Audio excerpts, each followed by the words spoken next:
राजस्थान के पूर्व मुख्यमंत्री सचिन पायलट आज काफी गुस्से में नजर आए। एक तरफ राहुल गांधी के खिलाफ ईडी की कार्रवाई तो दूसरी ओर सीएम अशोक गहलोत के भाई के खिलाफ सीबीआई कार्रवाई के विरोध में आज पायलट जमकर केंद्र सरकार के खिलाफ भड़के। उन्होंने कहा कि केंद्र की दमनकारी नीतियां ठीक नहीं। वहीं अग्निपथ योजना को लेकर पायलट ने कहा कि यहां भी सरकार की नीयत ठीक नहीं।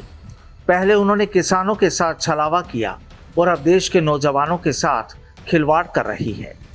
हालांकि यहां पायलट ने साफ तौर पर कहा कि युवाओं को हिंसा से दूर रहना चाहिए। जिले के अंदर जिला कांग्रेस कमेटी प्रदर्शन कर रही है। राजस्थान समेत समूचे राज्यों के अंदर कांग्रेस पार्टी सड़कों पर आज आई है और मुद्दा बड़ा स्पष्ट है।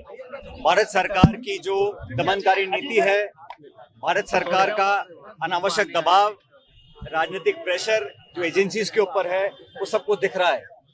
आज जिस प्रकार ईडी ने द्वेषपूर्ण भावना के तहत सोनिया गांधी जी को, राहुल गांधी जी को प्रताड़ित करने का जो एक ठान ली है, उसके विरोध में, और आज जैसा कि आप जानते हैं कि सीबीआई ने भी मुख्यमंत्री अशोक गहलोत जी के भाई के यहाँ पर जो रेड की है, जो छापेमारी है, वो इस बात का प्रतीक है कि तमाम एजेंसीज, इनकम टैक्स हो, सीबीआई हो या ईडी हो, ये सभी एजेंसीज राजनीतिक दबाव में काम कर रही हैं। कांग्रेस पार्टी का विरोध इन संस्थाओं का राजनीतिकरण करने के खिलाफ है। हमारा विरोध देश में समाज और पूरे भारतवासियों को हमेशा एक उबाल पर रखना, ताकि देश की राजनीति में जो ज्वलंत मुद्दे हैं, महंगाई के, भ्रष्टाचार के, बेरोजगारी के, भुखमरी के, प्रेस की स्वतंत्रता के, इन सब मुद्दों को शून्य कर दिया जाए।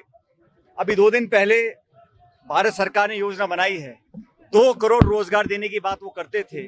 अंत में जाके आज उन्होंने घोषणा अग्निपथ की करी है, अग्निवीरों का नाम दिया है। पूरे देश में आज नौजवान आंदोलन कर रहा है। सरकार को हमने कल भी सचेत किया था, अपने गिरबान में झांक कर देखें। भारत के नौजवानों के साथ धोखा और खिलवाड़ करने का उनको कहते अधिकार नहीं है।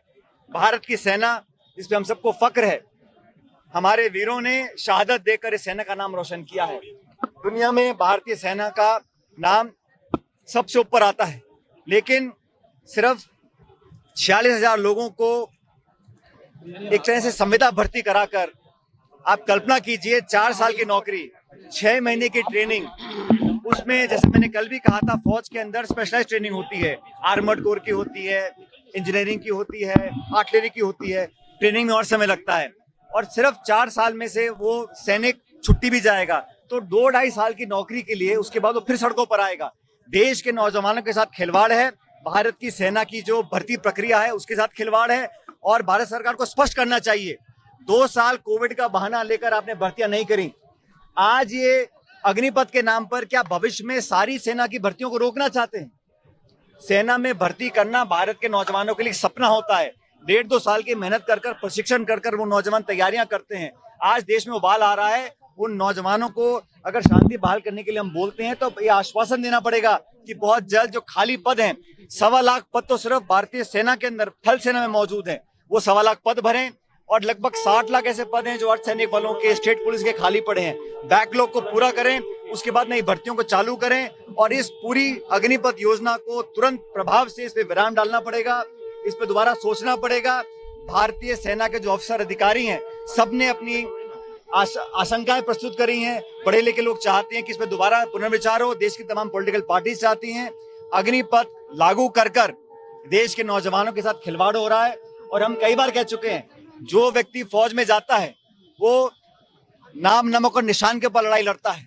वो दुश्मन के सामने गोली खाता है, लेकिन अपने साथी के साथ लड़ा रहता है। वो जज्बात पैदा करने के लिए समय चाहिए होता है। ये अल्पकालीन नौकरी देकर 3,75% लोगों को दोबारा सड़कों पर लाने का जो काम हो रहा है, उसका विरोध करते हैं। कांग्रेस पार्टी ने स्पष्ट किया है, देश की, भारत की सरकार की दमनकारी नीतियों के खिलाफ हम लोग संघर्ष करेंगे।